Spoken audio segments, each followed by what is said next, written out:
So sticking with the theme from my recent Greenland workshop, one of the most common questions from the participants, other than how to get super sharp handheld photographs, which was the topic of last week's video, which I'll link above here if you want to take a look at that. But the other question had to do with how do you determine the very best camera settings for a given situation? And it's honestly, it's not the easiest question to answer, as every situation is completely different. But me being the, I guess, pragmatic guy that I am, found myself creating a process that one can go through each and every time, a real simple workflow that'll help in identifying the ideal camera settings for a specific scene, which seemed to help many of the participants that joined my workshop, and I wanted to share it with you here today.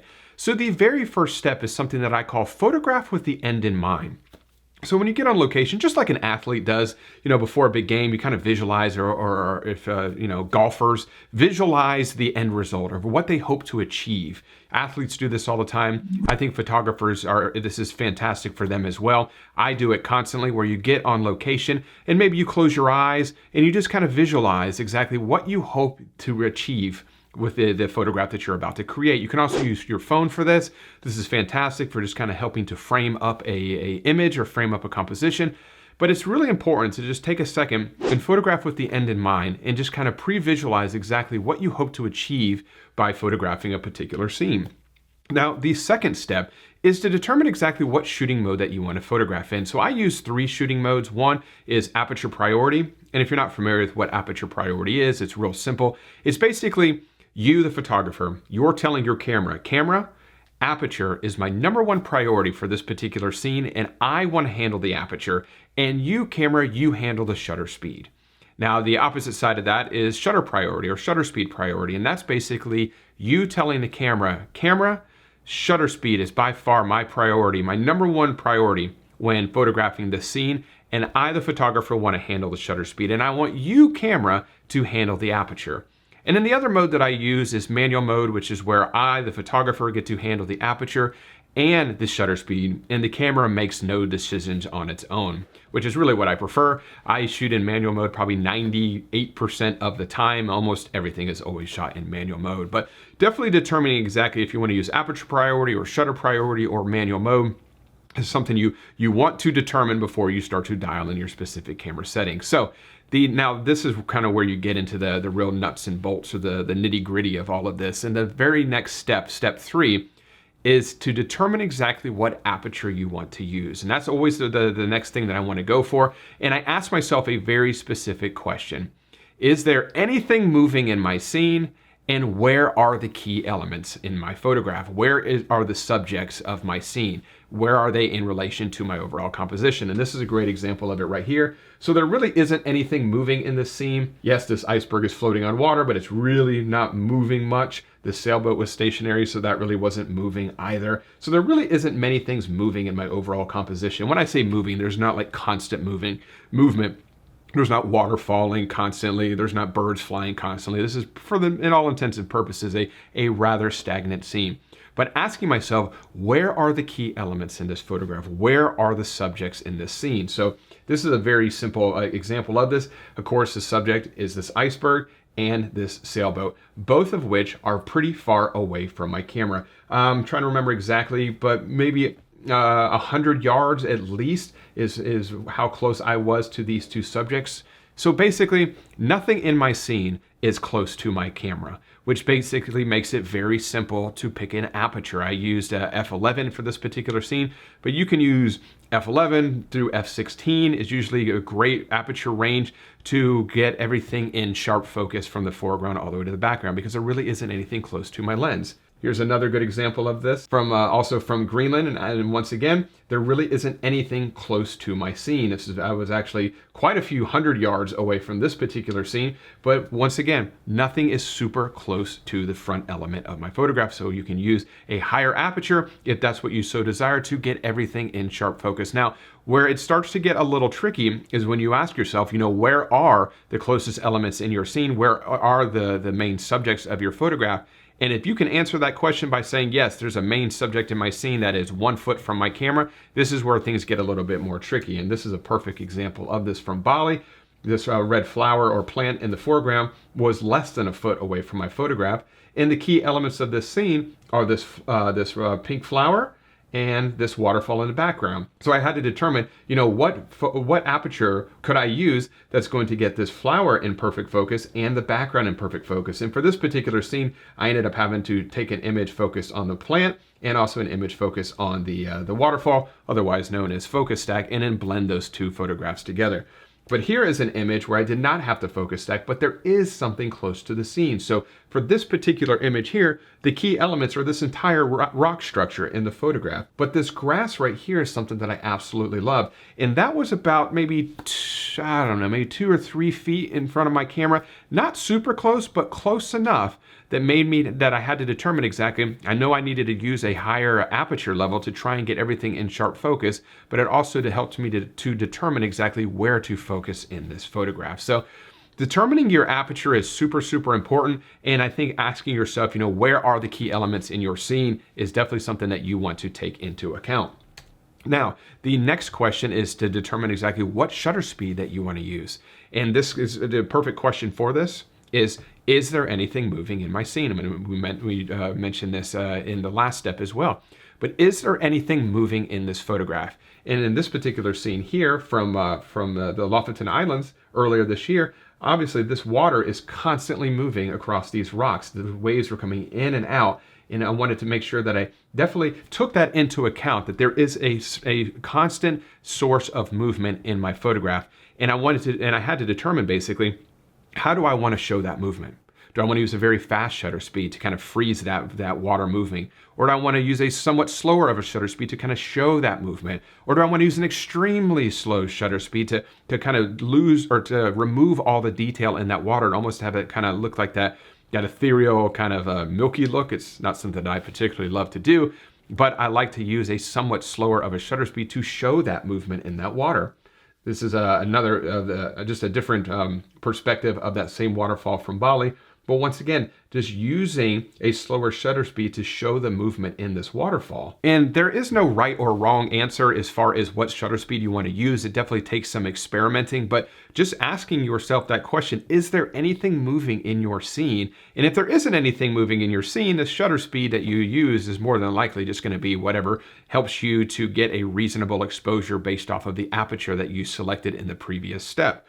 But if there is something moving in your scene, you're going to want to probably start to experiment with different shutter speeds to see what that does to the item or the subject that is moving. And it's not always water. So in this scene right here, I personally love to photograph these woodland scenes in the Blue Ridge Mountains of North Carolina. And it's pretty unusual to get a super, super calm day on top of these mountains. There's always a little bit of breeze, so that means that these leaves are constantly moving.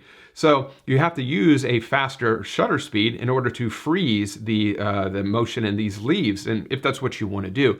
I personally don't like to have a bunch of blurry leaves. I like them to be tack sharp. So I had to do a little bit of experimenting to figure out exactly, what shutter speed did I need to use in order to get all of these leaves in perfectly sharp focus without any motion blur. So in this particular scene, when I asked myself, Mark, is there anything moving in this scene? I could say, yes, these leaves are moving in this scene. And that's going to help me to determine exactly what shutter speed, or it's going to get me in the thought process to determine what shutter speed I need to create the look that I want out of those moving objects. So it's not always moving water. And if you want to use a really fast shutter speed to freeze the motion in this water, obviously this water was constantly moving. These waves were coming in constantly. And that's something in my scene that had constant movement. I wanted to take that into account. And I wanted to freeze that action in that waterfall, in that wave. So I wanted to use a very fast shutter speed. And then one more example here, same scenario here of a waterfall in Iceland. Huge waterfall, wanted to show that grandiose nature and using a fast shutter speed to do so. So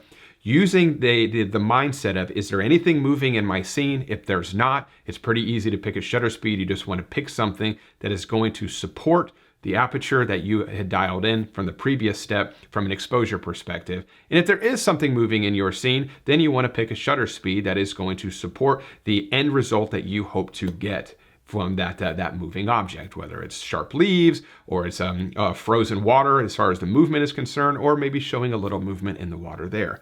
Now, the last example here has to do with, the last step in this process is, what ISO do you want to dial in? And I like to think of ISO as a way to support the aperture and the shutter speed that you chose in the previous two steps.